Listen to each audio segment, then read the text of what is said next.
Howdy, welcome to BanjoBenClark.com. I'm your host, Banjo Ben. Here on your favorite website that teaches you how to play guitar and mandolin. This week is Banjo Week, and I can't remember a more power-packed punch of a lesson than this one. Okay, we're going to learn how to play really pretty slow banjo backup. I'm not just going to show you where to put your fingers and say do this, because that will do you no good in the real world whenever you hear a song that you've never heard before and it's in a different key and don't have a capo. Oh no! No, don't fear. Okay, because I'm going to teach you about these sixth intervals, how to play them with slow banjo backup, and then we spend quite a bit of time talking about real world application, and if a song comes up in B flat or E flat or F or whatever, how to find your positions and play through these little patterns that I give you to play some really pretty backup. Okay, this is about a 40-minute video lesson. It's a long one. I have tabs, 3 pages of tabs that go along with this lesson, as well as 3 different speeds of MP3 rhythm tracks that you can download and then you can practice along with. Okay, so all you got to do is be a Gold Pick member. So if you're watching on Facebook or YouTube, here in a moment, I'll ask you to come over to the website, BanjoBenClark.com.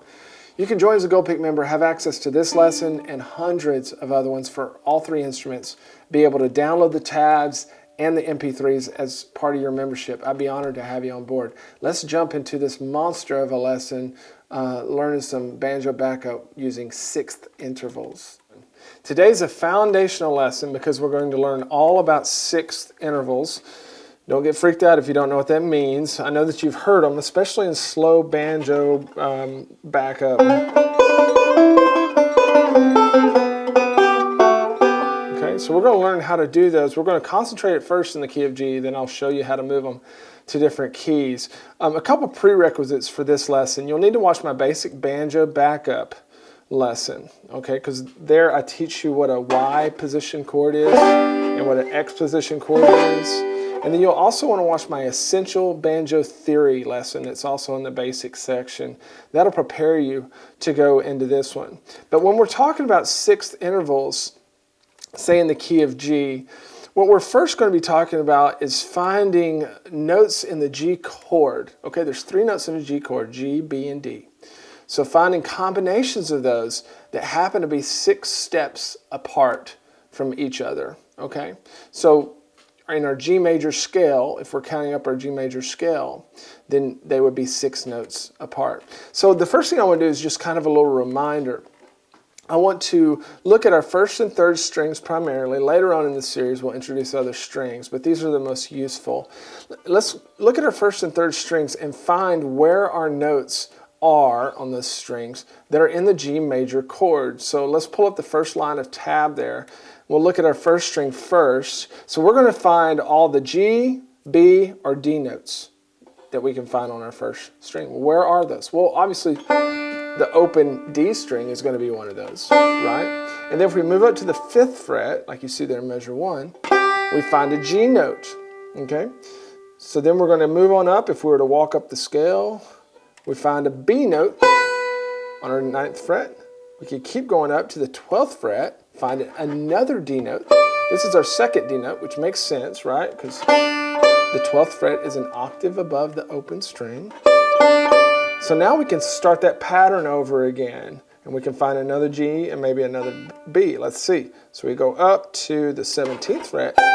There's a G note, and then we go all the way up to the 21st and find another B note. So one little exercise that's just good to know is just be able to look at your banjo and just know where all of your G major chord notes are on that first string. Open, 5, 9, 12, 17, 21, and be able to go backwards too.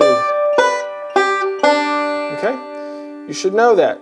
Just pause the video right now until you get that.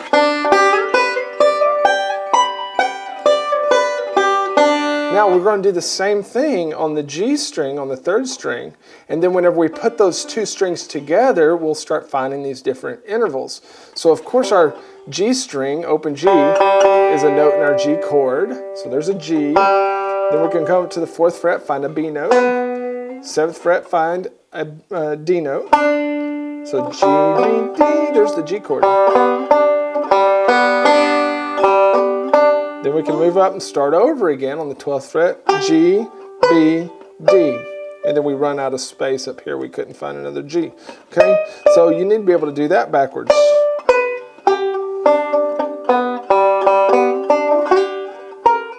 If I can do it.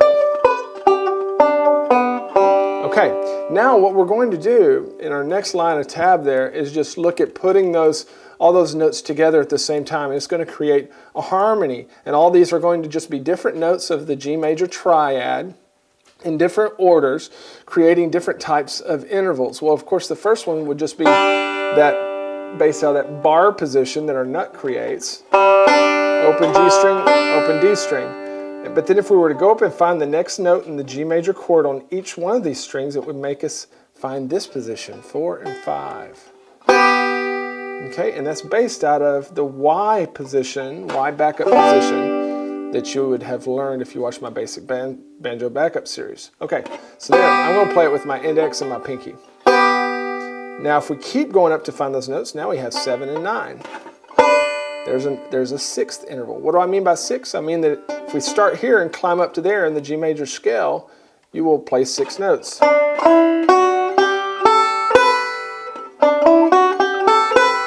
Okay, so there's a 6th interval. Then we could go up and both of the strings have a G major chord note on the 12th fret again. And then we start the pattern over again. So we had bar, Y, X, bar, Y, X. Okay, and so that Y position, you're only 1 fret apart on the 1st and 3rd strings. Okay, 4 or 5. Then you move up 3 frets and then scoot out 1 more fret, so now they're 2 frets apart, and there's your X position. So let's just practice this. Let's just practice starting at that Y position, 4 and 5, and just jumping up to the X position, 7 and 9.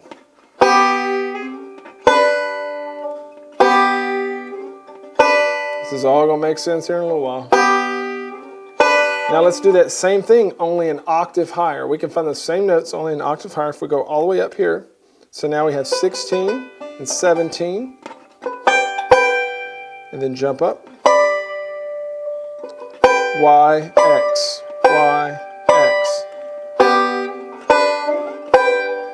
Now let's put a little bit of rhythm to it like we would play backup. Okay? Now in the slow backup pieces, a lot of times they kind of swing. What I mean by swing, they're not straight, they swing, right? So the bum, bum, bum, bum, bum, bum, bum. Blue moon of Kentucky. Okay, so there's one that kind of swings. So the backup that sounds good with those is to play triplet backup. Triplet just means that we throw in 3 notes where 2 notes should be. Okay, and that's what those little 3s are beneath these groups of notes and measures 7 and 8. It sounds like this. I'm going to get in that first Y position, 4th fret, 5th fret, and I'm going to play. So there's 1 set of triplets, and then we're going to play it again, 2 sets of triplets. So both those together.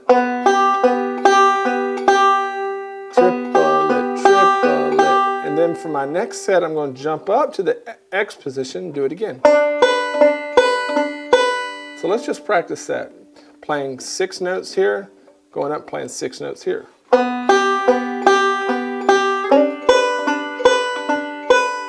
Good. Now can we go an octave higher and do that in our next G position way up here? So find 16 and 17, and we'll try that, measure 8.